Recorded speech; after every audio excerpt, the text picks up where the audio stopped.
So hello everyone, कैसे हैं आप लोग। आई होप कि आप सब ठीक होंगे। तो देखिए, आज का वीडियो 12th फिजिक्स वालों के लिए होगा। 2023 में आने वाले प्रश्नों के ऊपर डिस्कस करेंगे।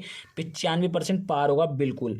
आज का ये वीडियो बहुत इंपॉर्टेंट है क्योंकि इस वीडियो में एक ऐसे टॉपिक के ऊपर चर्चा करने वाले हैं जो कि आपके एग्जाम में 101% आता है। ठीक है, आपके एग्जाम में कोई ना कोई क्वेश्चन जरूर ऐसा होगा कि वो बोलेगा कि किसी दो चीज़ों के बीच में संबंध स्थापित कीजिए। संबंध स्थापित करने वाला क्वेश्चन हर बार आता है। ठीक है, इस बार भी आपका आएगा, देखना इस बार भी आपका पक्का कोई ना कोई क्वेश्चन आएगा। ठीक है, तो इस वीडियो में ऐसे ही कुछ क्वेश्चन हम करेंगे। बहुत बढ़िया क्वेश्चन है और एकदम आपको ईजी करके बिल्कुल समझाने वाला हूँ, एकदम समझ में आपको आ जाएंगे। इससे पहले मैंने सभी सब्जेक्ट का वीडियो बना दिया है इंपॉर्टेंट क्वेश्चन का, और सॉल्यूशन भी लगातार चल रहा है चैनल पे, तो बने रहिए। सभी वीडियो का लिंक डिस्क्रिप्शन बॉक्स में दिया हुआ है प्लेलिस्ट वाइज। ठीक है, चलिए स्टार्ट करते हैं। अदरवाइज आप प्लेलिस्ट चेक कर सकते हैं। टेलीग्राम ग्रुप का लिंक भी है और इंस्टाग्राम का भी ज्वाइन कर लीजिए क्योंकि PDF मिलता रहता है।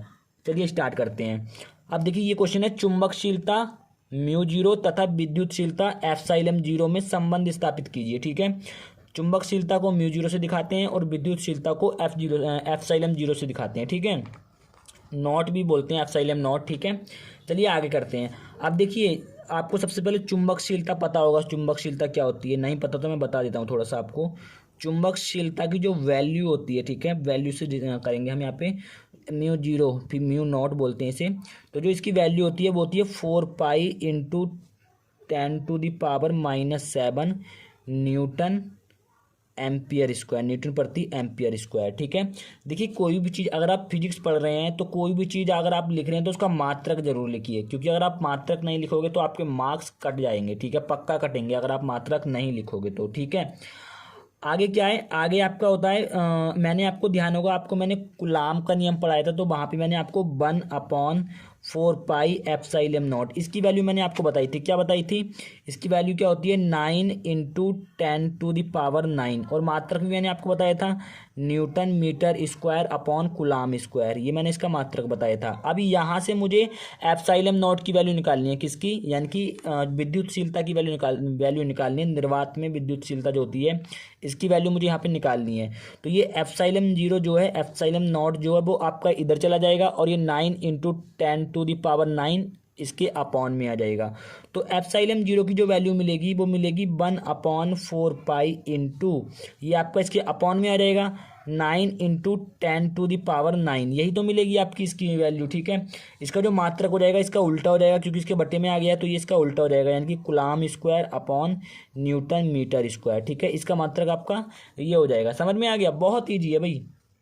आगे क्या है, ये मान लीजिए समीकरण 1 है और ये मान लीजिए समीकरण 2 है। ठीक है, तो समीकरण 1/2 का गुणा करने पर, क्या करने पर, गुणा करने पर। ठीक है, कोई दिक्कत आती है तो मुझे बताइएगा, कमेंट सेक्शन ओपन है। ठीक है, बिल्कुल मैं हर किसी का रिप्लाई करता हूँ। ठीक है, इंस्टाग्राम पे भी कर लीजिए, वहाँ पे तो करता ही हूँ।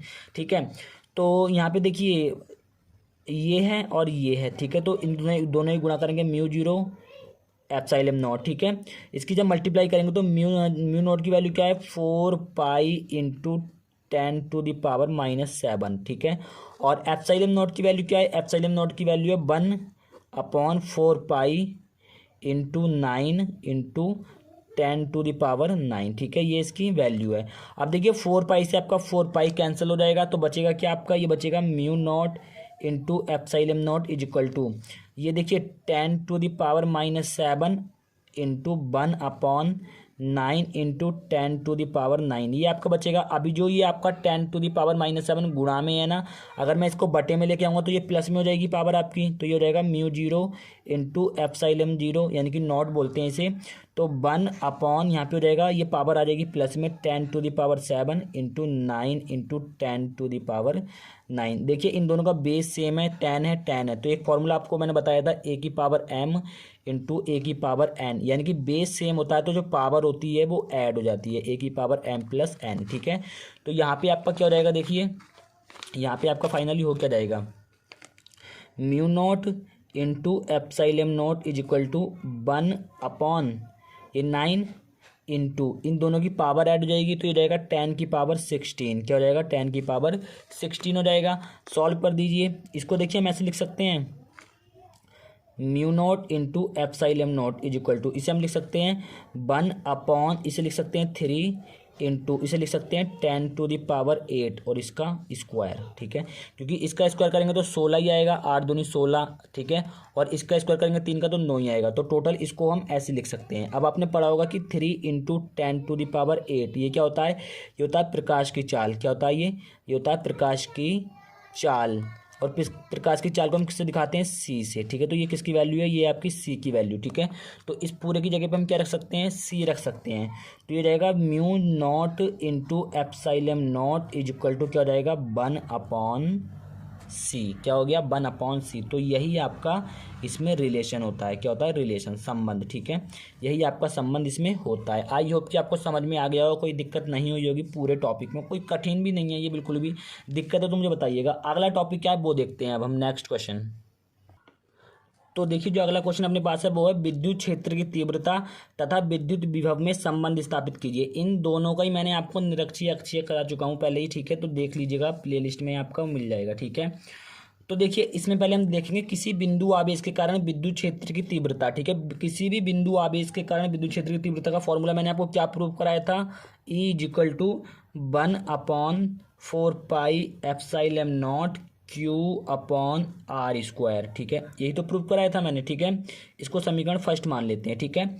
इसी प्रकार किसी बिंदु आवेश के कारण विद्युत विभव, यही लाइन आपको यहाँ पे लिख देनी है, ठीक है, यही लाइन आपको यहाँ पे लिख देनी है। किसी बिंदु आवेश के कारण विद्युत विभव, ठीक है। अब किसी बिंदु आवेश के कारण विद्युत विभव आपका क्या हो जाएगा, विद्युत विभव, ठीक है। विद्युत विभव क्या हो जाएगा, V से दिखाते हैं, V = 1/4πε0 Q/r, ठीक है। इसमें क्या होता है, Q/r² होता है, और उसमें क्या होता है, Q/r होता है। सिंपल, बहुत ईजी है भाई, कोई टफ वाली बात है नहीं, आपने दोनों पढ़ रखे हैं पहले, ठीक है।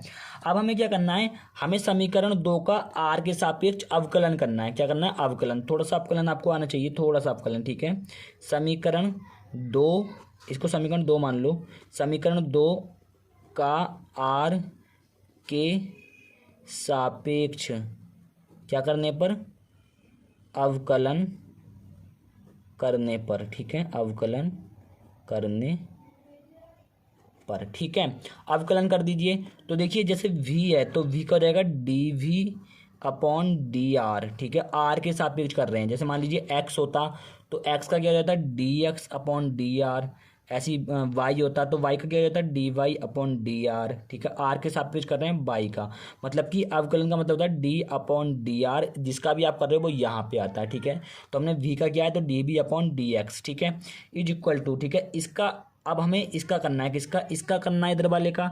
तो भाई देखिए मैं आपको एक बात बताऊँ कि इसका अवकलन तो होता नहीं है, 1/4πε0 का अवकलन तो होता नहीं है। तो ये आपका आ जाएगा ऐसे ही, ना तो आपका q का होता है तो आपका q भी आ जाएगा बाहर, ठीक है। अब हमें d/dr यानी कि अवकलन किसका करना है, यहाँ पे q बाहर आ गया, गुणा में 1 होगा, तो 1/r का अवकलन करना है, ठीक है। 1/r का करना है, करते हैं। तो ये हो जाएगा dv/dr is equal to 1/4πε0 q। अब देखिए इसका अवकलन तो कुछ होता नहीं है, तो क्या हो जाएगा, ये d/dr, इसकी पावर, ये जो है इसकी जब ये ऊपर जाएगा तो इसकी पावर -1 हो जाएगी, r की पावर -1, ठीक है।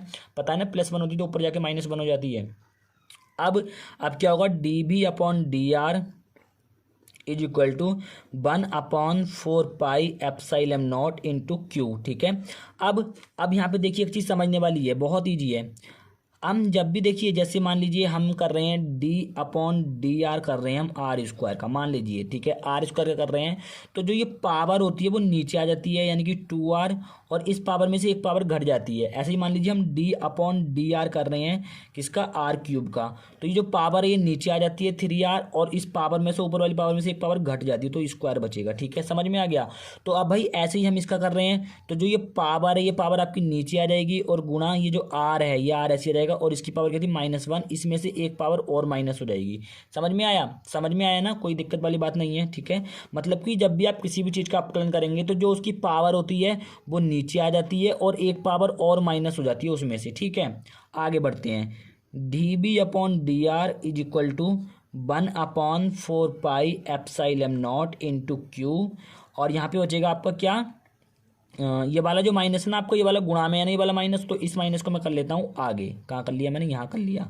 ठीक है, तो ये क्या हो जाएगा आपका, ये हो जाएगा यहाँ पे कितना, आर की पावर -2, आर की पावर -2। ठीक है, ये वाला जो माइनस था मैंने इस 1 की गुणा इससे हुई होगी, तो यही आएगा, और इस माइनस को मैंने कर लिया आगे। ठीक है, तो आर की पावर -2 हो गया। अब आगे क्या हो जाएगा, dV/dr इज इक्वल टू क्या हो जाएगा अपने पास, -1/4πε0 इंटू क्यू इंटू, अब देखिए इसको मैं r की पावर -2 है, तो मैं इसे अगर पावर को नीचे लेके आना चाहूँगा तो ये आएगी 1/r²। पावर जो है वो प्लस में हो जाएगी नीचे आके, समझ में आई। अगर नीचे से ऊपर कर रहे हो तो माइनस में, ऊपर से नीचे कर रहे हो तो प्लस में। ठीक है, मतलब चेंज होती है, अगर ऊपर माइनस में नीचे लेकर आ रहे हो तो प्लस में होगी, ऊपर प्लस में नीचे लेकर आ रहे हो तो माइनस में होगी, मतलब कि जो पावर है वो चेंज हो जाती है अगर ऊपर नीचे आप कर रहे हो तो। ठीक है, आगे करते हैं भाई। अब यहाँ पे क्या हो जाएगा आपका, देखिए dB/dr is equal to -1/4πε0 into, इसकी गुणा इससे कीजिए, क्यू आ जाएगा अपॉन में r²। ठीक है, अब समीकरण 1 को देखिए आप, समीकरण 1 को 1/4πε0 क्यू अपॉन r², यही तो ध्यान से एक बार इसको, इतने को ध्यान से देख लीजिए। ठीक है, इसको देख लीजिए ध्यान से, आगे बढ़ते हैं। अब यहाँ पे देखिए समीकरण 1 में 1/4πε0 क्यू अपॉन r², किसकी वैल्यू है, ई की वैल्यू। ठीक है ना, तो इस पूरे की जगह पे मैं क्या लिख सकता हूँ, ई लिख सकता हूँ ना समीकरण 1 से। एक बार दोबारा देख लीजिएगा आप। ठीक है, स्किप करके पीछे, dB/dr is equal to minus आपका ऐसे आ जाएगा, इस पूरे की जो थी ये विद्युत क्षेत्र की तीव्रता का फॉर्मूला होता है, तो आपका आ जाएगा ई। ठीक है, तो यही आपका होता है विद्युत क्षेत्र की तीव्रता और विद्युत विभव में संबंध। ठीक है, कोई कठिन नहीं था भाई, कोई दिक्कत वाली बात नहीं थी। अगर कोई दिक्कत वाली बात है तो कमेंट कर दीजिएगा, कोई भी प्रॉब्लम हो तो। ठीक है, और इस वीडियो को प्लीज़ ज़्यादा से ज़्यादा शेयर कीजिए, क्योंकि बहुत मेहनत लगती है वीडियो बनाने में। अभी आपको बता रहा हूँ बहुत ज़्यादा, और रिस्पॉन्स नहीं आता तो हमें बड़ा बेकार लगता है, बहुत बुरा लगता है, क्योंकि वीडियो बनाने में बहुत मेहनत लगती है। ठीक है, तो इसी के साथ हम मिलेंगे किसी नेक्स्ट वीडियो में, तब तक के लिए जय हिंद, वंदे मातरम, भारत माता की जय। ठीक है, तो इस वीडियो का टारगेट रखता हूँ मैं 150 लाइक, कितनी 150 लाइक का टारगेट रखता हूँ। देखते हैं 150 लाइक दिलवाते हैं आप या नहीं दिलवाते। ठीक है, चलिए मिलते हैं नेक्स्ट वीडियो में।